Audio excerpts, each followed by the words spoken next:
Assalamualaikum warahmatullahi wabarakatuh. Rabbi shrah sadri wa yassir li amri wahlul 'uqdatam min lisani yafqahu qawli. Amma ba'd.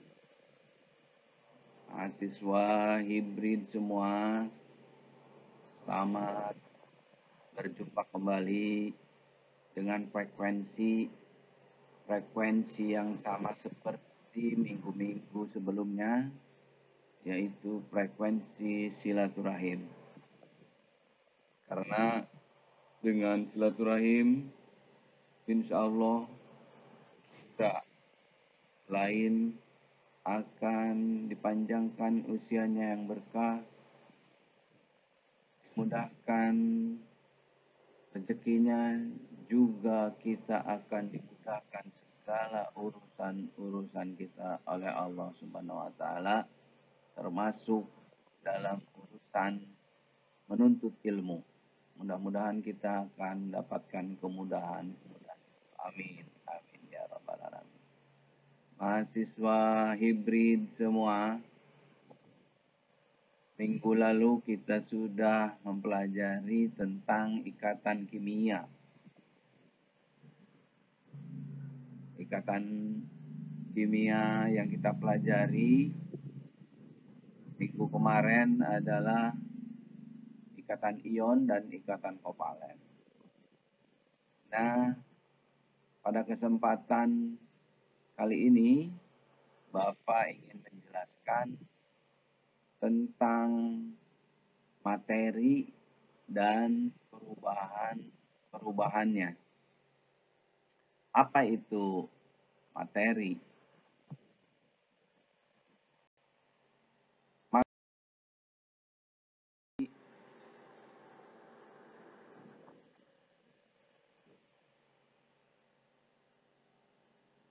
Materi itu disebut juga zat, adalah suatu zat atau sesuatu yang memiliki massa, memiliki volume, memiliki sifat-sifat dan menempati ruang. Gitu ya. Jadi kalau misalnya ada zat yang tidak memiliki sifat-sifat ini, maka zat itu tidak disebut sebagai materi. Begitu. Kalau misalnya ada suatu zat yaitu tidak mempunyai volume, bahwa itu adalah bukan materi. Jadi, untuk mengetahui apakah sesuatu itu termasuk materi atau bukan, misalnya untuk menunjukkan udara itu menempati ruang, itu ditunjukkan oleh balon udara yang mengembang bila ditiup. Itu juga menunjukkan bahwa udara itu mempunyai volume.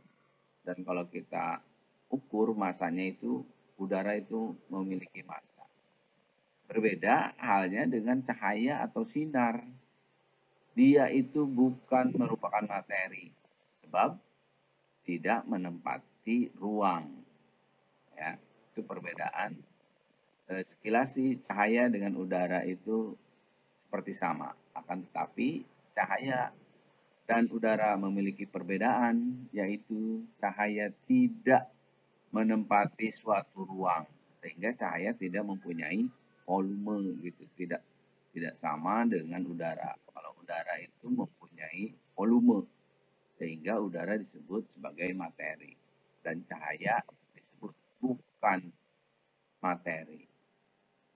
Gitu ya. Kemudian ada wujud-wujud dari materi. Kalian harus paham bahwa materi itu mempunyai 3 wujud.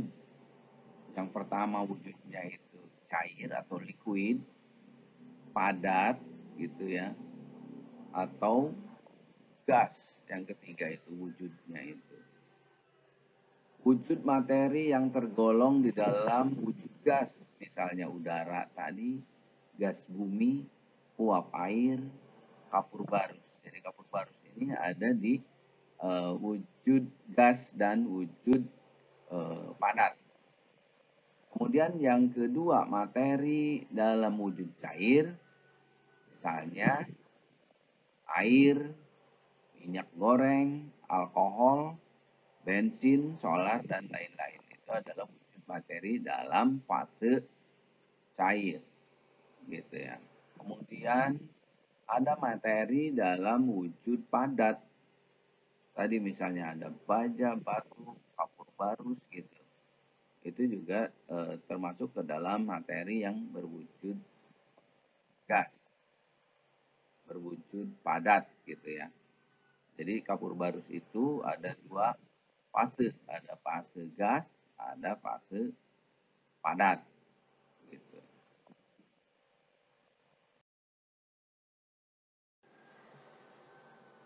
Nah, kemudian materi itu diklasifikasikan ada yang berbentuk zat tunggal, kemudian ada juga yang berbentuk nanti campuran gitu. Nah, zat tunggal ini juga terdiri dari yang pertama itu ada unsur seperti yang kita pelajari di awal-awal perkuliahan bahwa unsur itu adalah zat yang tidak dapat diuraikan menjadi zat lain yang lebih sederhana. Unsur berdasarkan sifat-sifatnya itu diklasifikasikan menjadi dua macam, yaitu unsur logam dan unsur non-logam. Seperti yang kita ketahui minggu kemarin, bahwa unsur logam itu sifatnya itu berwujud padat, kecuali air raksa. Air raksa itu berwujud cair. Kemudian sifat yang kedua itu dapat menghantarkan panas atau menghantarkan listrik. Dan ketiga itu dapat ditempa menjadi bentuk plat. Contoh dari sifat unsur logam ini adalah besi atau Fe, platinum atau Pt, dan aluminium atau Al. Itu adalah contoh-contoh unsur dari golongan logam. Nah, ada lagi satu lagi unsur yang berasal dari non-logam. Contohnya itu karbon, oksigen, dan hidrogen. Adapun sifat-sifat dari unsur-unsur non-logam itu, yang pertama tidak dapat menghantarkan arus listrik atau disebut juga isolator. Dan permukaannya itu tidak mengkilap kecuali unsur karbon. Dan wujud dari unsur logam itu berwujud padat atau berwujud gas. Hidrogen itu berwujud gas. Gitu. Oksigen juga berwujud gas, kecuali karbon berwujud padat. Gitu ya, itu klasifikasi materi yang pertama itu zat tunggal.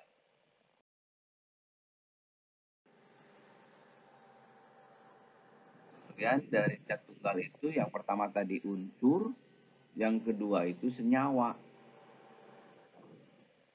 Ini juga sudah dipelajari di awal perkuliahan bahwa senyawa itu adalah zat tunggal yang oleh beberapa jenis unsur atau dapat diartikan senyawa adalah zat yang terbentuk oleh beberapa atom dari berbagai jenis unsur yang saling terikat secara kimia.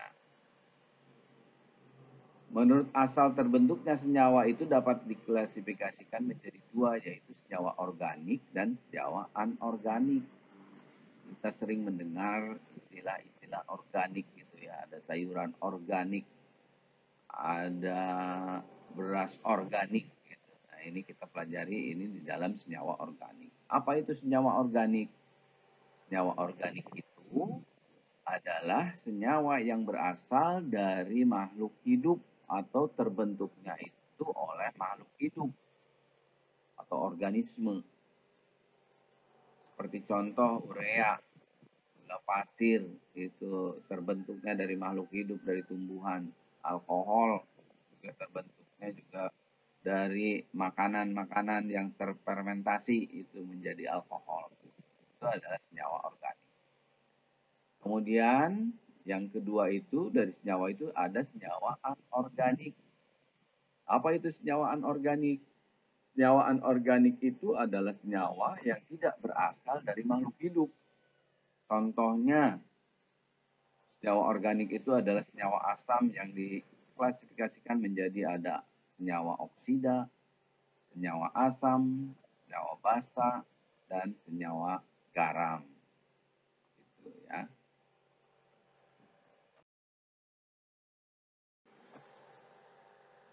Yang kedua itu sifat dari materi itu, yang tadi itu zat tunggal. Yang keduanya itu adalah campuran. Apa itu campuran? Campuran adalah zat yang terbentuk dari beberapa jenis zat yang sifat-sifatnya itu atau sifat-sifat zat pembentuknya itu tetap masih ada gitu ya. Itu adalah campuran zat yang terbentuk dari beberapa jenis zat atau unsur yang terbentuk dari beberapa unsur yang sifat-sifat unsur pembentuknya itu masih tetap atau masih ada. Nah, campuran ini dibagi menjadi dua. Ada campuran homogen, ada campuran heterogen. Campuran homogen yaitu jika batas zat-zat penyusunnya atau unsur-unsur penyusunnya itu tidak tampak dan masing-masing partikel zatnya itu tersebar merata. Itu yang dimaksud dengan homogen itu. Partikel-partikel zatnya itu, partikel-partikel unsurnya itu tersebar merata ke seluruh campuran atau larutan. Ini bisa juga disebut larutan ini campuran homogen itu. Contohnya, larutan oralit yang terbentuk oleh air, gula, dan garam. Kita ketahui larutan oralit itu zat-zat pembentuknya itu adalah gula dan garam, itu sudah menyebar merata ke seluruh larutan. Jadi itu yang dimaksud dengan campuran homogen. Campuran homogen disebut juga sebagai larutan gitu ya. Nah, larutan itu maknanya itu apabila batas zat-zat penyusunnya sudah tidak tampak dan masing-masing partikel zatnya itu tersebar merata. Berbeda dengan campuran heterogen. Campuran heterogen itu campuran yang terbentuk oleh beberapa jenis zat yang batas zat penyusunnya itu masih dapat dilihat atau dikenal dan sifat-sifat zat penyusunnya itu masih ada. Misalnya, campuran yang terbentuk oleh air dan minyak goreng. Campuran ini tidak bisa disebut larutan. Karena apa? Karena zat-zat pembentuknya itu masih terlihat batasnya itu. Masih dapat dilihat oleh kita, mesti dilihat oleh kasat mata. Air dan minyak itu kalau kita satukan atau kita aduk, setelah didiamkan itu akan terpisah lagi. Jadi batas dari zat penyusunnya itu masih dapat dilihat dengan kasat mata atau dikenal dengan sifat-sifat zat penyusunnya itu. Jadi kita lihat kalau misalnya air dan minyak itu kita aduk, kemudian kita diamkan, maka batasnya itu minyaknya itu pasti mengambang di atas, kemudian airnya itu ada di bagian bawah. Itulah perbedaan campuran homogen dan campuran heterogen. Campuran homogen itu bisa disebut juga sebagai larutan ya. Kalau campuran heterogen tidak bisa disebut sebagai larutan. Karena apa? Karena sifat-sifat zat penyusunnya itu masih terlihat oleh mata kita batasannya itu antara minyak dan air itu masih terlihat batasan-batasannya, antara pasir dan air itu terlihat batasan-batasannya. Itu adalah contoh-contoh dari campuran heterogen. Dan Bapak ingin menjelaskan tentang perubahan materi. Nah, apa itu perubahan materi? Perubahan materi itu adalah perubahan sifat atau suatu zat atau materi itu menjadi zat yang lain, baik yang menjadi zat baru maupun tidak. Ya, perubahan materi itu sekali lagi kalian camkan bahwa perubahan materi itu adalah perubahan sifat suatu zat atau materi menjadi zat yang lain, baik yang menjadi zat baru itu atau maupun tidak. Jadi ada yang menghasilkan zat baru, ada yang tidak menghasilkan zat baru. Perubahan materi terbagi menjadi dua macam, yaitu perubahan materi secara fisika atau fisis dan perubahan materi secara kimia. Perubahan fisika adalah perubahan yang merubah suatu zat dalam hal bentuk, wujud atau ukuran, tetapi tidak merubah zat tersebut menjadi zat baru. Misalnya, es yang kita panasi berubah menjadi air. Selanjutnya kalau terus dipanasi akan berubah menjadi uap. Tetapi di dalamnya itu zatnya itu yaitu masih H2O. Begitu ya. Zatnya itu tidak terbentuk zat baru. Ini adalah perubahan fisika atau fisis. Jadi perubahan yang terjadi itu hanya perubahan wujudnya saja atau bentuknya saja atau ukurannya saja yang berubah itu, tetapi zat yang di dalamnya itu masih tetap tidak menghasilkan zat baru. Kemudian ada perubahan materi secara kimia. Bahwa perubahan dari suatu zat atau materi yang menyebabkan terbentuknya zat baru. Ini kata kuncinya ya. Secara kimia itu menyebabkan terbentuknya zat baru. Tetapi kalau secara fisik tidak menghasilkan zat baru. Tidak menghasilkan atau terbentuknya zat baru. Kalau secara kimia adalah perubahan dari suatu zat atau materi yang menyebabkan terbentuknya zat baru. Contohnya, kertas yang dibakar. Zat yang terjadi sesudah pembakaran itu ada abu, ada asap, disertai energi kalor dan cahaya. Jadi tadinya itu hanya kertas. Gitu. Kertas itu kandungannya itu selulosa. Kemudian setelah dibakar itu menghasilkan abu atau karbon, menghasilkan asap atau karbon monoksida gitu. Jadi banyak zat-zat baru yang terbentuk dari perubahan materi secara kimia. Dari selulosa, kemudian kita bakar itu menghasilkan karbon monoksida gitu ya. Bahkan menghasilkan energi kalor dan cahaya gitu. Jadi zat yang sebelum dibakar itu kertas atau selulosa, kemudian zat setelah dibakar akan menjadi abu dan asap yang berbeda jenisnya dengan zat sebelum dibakarnya itu kertas. Gitu. Ada terbentuk zat baru dari perubahan kimia ini, perubahan materi yang secara kimia itu. Baik, mahasiswa hibrid semua, mungkin itu saja yang bisa Bapak jelaskan untuk materi dan perubahannya.